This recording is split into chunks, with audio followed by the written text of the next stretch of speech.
Jadi Pak Sona Haji hari ini di posisi yang serba salah gitu ya. Dia dihina, dia sakit hati karena dihina, dan kemudian ujungnya gitu ya, dia disalahkan karena gara-gara dia Miftah sampai mundur. Padahal dia nggak ngapa-ngapain.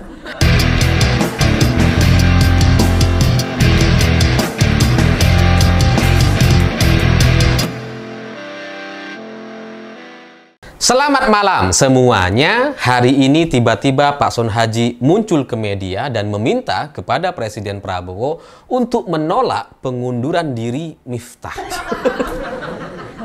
Cerita ini jadi dramatis sekali gitu, karena sebelumnya Pak Son Haji ini kan pedagang es teh yang dihina, yang dikatai goblok sama Miftah.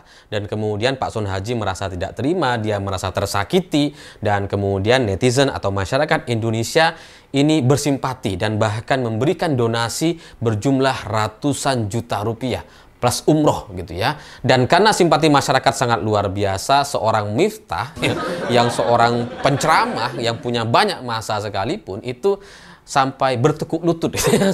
Dia sudah tidak punya pilihan gitu ya, sampai kemudian datang kepada Pak Sona Haji dan meminta maaf. Tapi ternyata tekanan masyarakat masih begitu tingginya sampai kemudian membuat Miftah ini ditekan oleh dari pihak elit-elit Partai Gerindra, dari Dasko, Budi Jiwandono yang juga meminta untuk supaya Miftah ini dievaluasi. Dan sebelum itu terjadi, sebelum ada evaluasi atau pemecatan, Miftah tiba-tiba mengundurkan diri. Nah, setelah Miftah mengundurkan diri, Pak Son Haji yang sebelumnya dikata-katain sama Miftah, ini sekarang bikin video nangis-nangis. Ini pasti ada yang nyuruh ini. Gak mungkin dia sendiri ini yang meminta kepada Presiden Prabowo supaya Miftah ini tidak dipecat atau pengunduran dirinya ini ditolak. Gimana ceritanya gitu?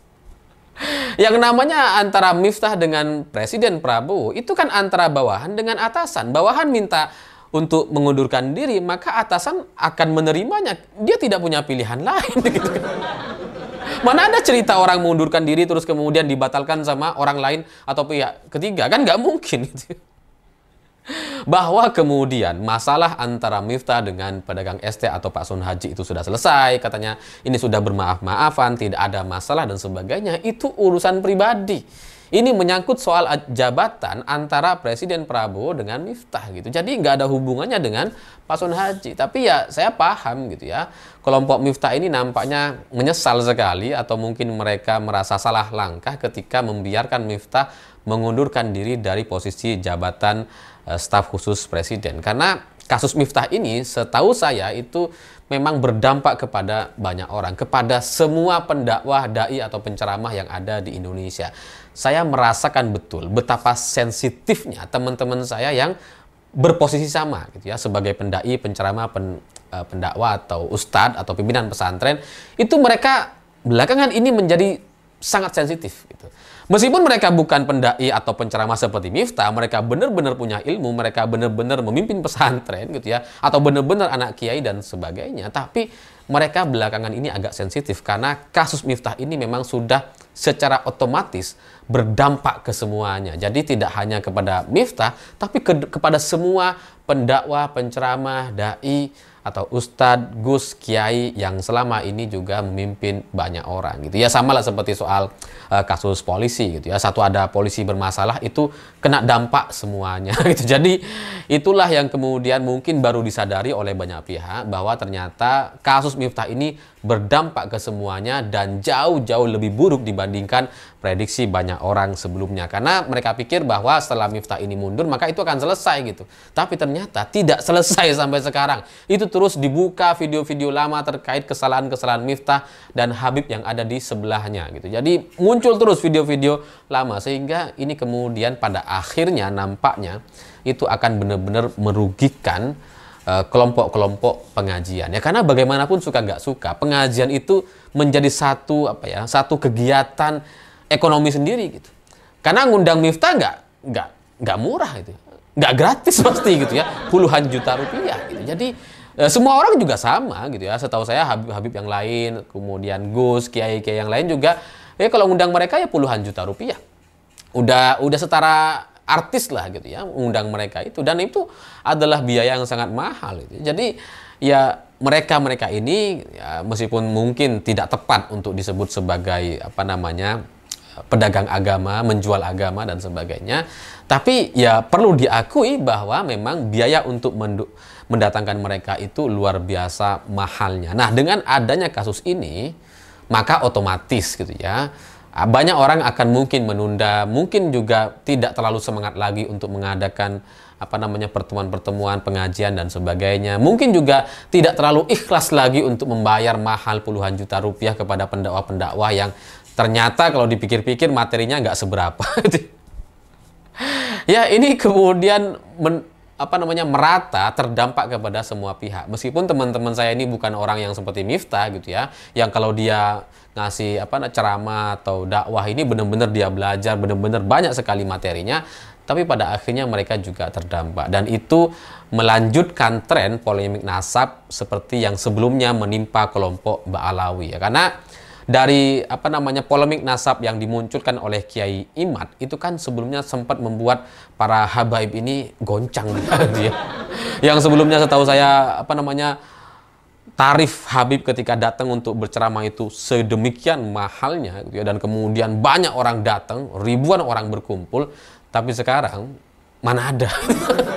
Nggak banyak pengajian-pengajian yang kemudian mendatangkan Habib dan disambut oleh ribuan orang. Sudah mulai berkurang gitu ya. Jadi ya dengan adanya kasus Miftah ini justru akan semakin memperparah gitu. Akan membuat permintaan turun dan masyarakat juga tidak terlalu ramai seperti sebelum-sebelumnya gitu. Jadi ya ditambah dengan fakta-fakta hari ini, video-video lama Miftah muncul gitu ya, dengan Ibu Yati, dengan mempermainkan penonton gitu ya, dengan pertanyaan-pertanyaan yang sensitif, yang ya bahkan seperti rayuan kepada perempuan biasa, itu kan benar-benar membuat masyarakat menjadi muak gitu. Jadi ya ini kemudian meskipun tidak dilakukan oleh pihak lain gitu ya, tapi kasus Miftah ini sudah berdampak kepada semua orang ya, meskipun sebenarnya ini muncul beberapa pembenaran gitu ya di luar kelompoknya Miftah gitu, bahwa nggak semua seperti itu dan sebagainya. Ya samalah seperti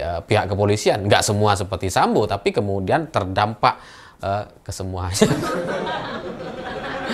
Jadi ya mungkin dengan cerita ini gitu ya, dengan dampak atau efek yang sangat luar biasa itu, sampai kemudian membuat Pak Son Haji atau pedagang ST ini sampai diminta untuk memberikan satu pernyataan, sampai nangis-nangis Pak Son Haji ini. Ini bagi saya ya kasihan saja gitu ya. Ini kan bukan salah Pak Son Hajinya. Pak Son Haji itu nggak ngapa-ngapain.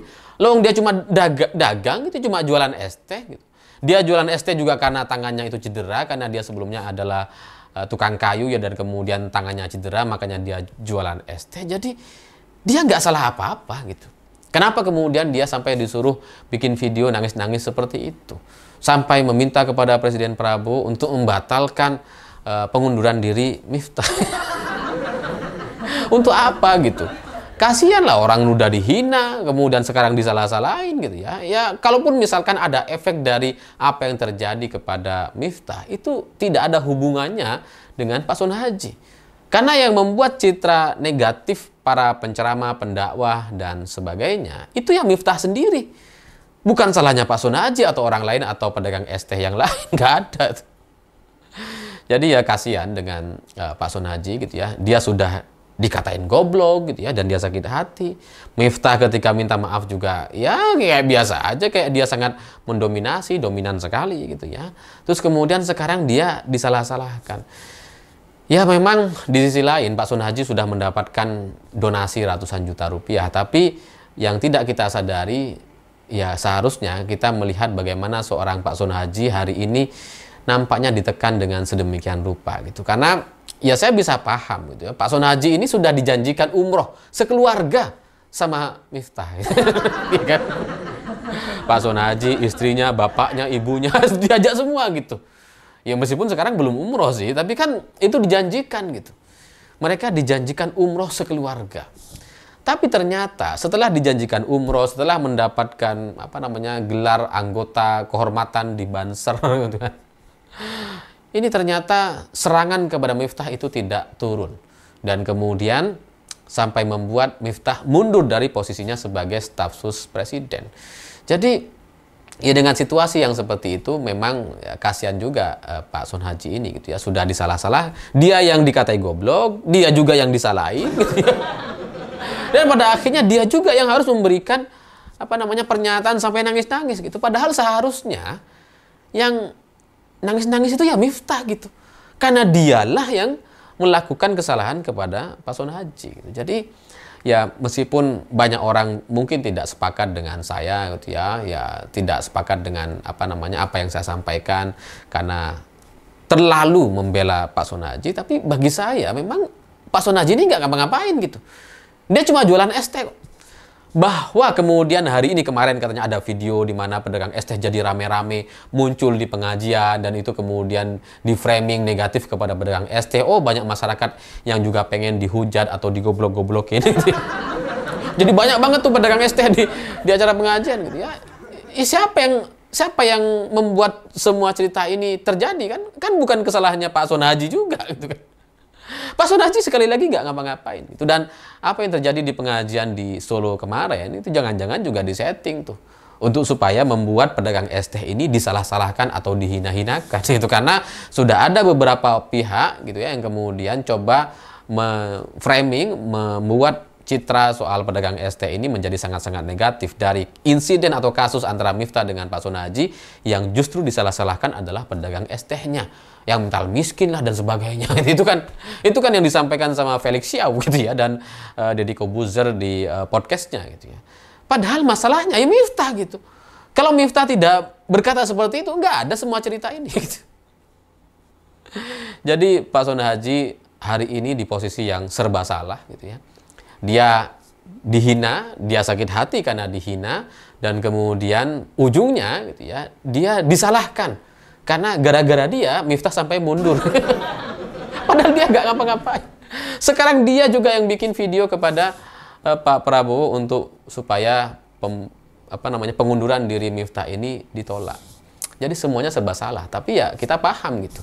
Bagaimanapun Miftah sudah janji untuk mengumrohkan dia dan sekeluarga. Lumayan itu biayanya gitu. Kalau satu orang 30 juta, 40 orang udah kebayang gitu ya. Meskipun bagi Miftah itu nggak seberapa, tapi ya eman saja gitu ya. Jabatan hilang, kemudian ya ceramah-ceramah mungkin permintaannya akan berkurang atau biayanya jadi menurun, tarifnya ya turun gitu ya. Jadi memang sangat-sangat merugikan sekali Miftah. Tapi sekali lagi, itu semua bukan kesalahan Pak Son Haji. Semoga ini bisa dipahami oleh kelompok atau orang-orang yang dekat dengan Miftah. Saya pikir itu. Terima kasih sudah menonton. Begitulah kura-kura.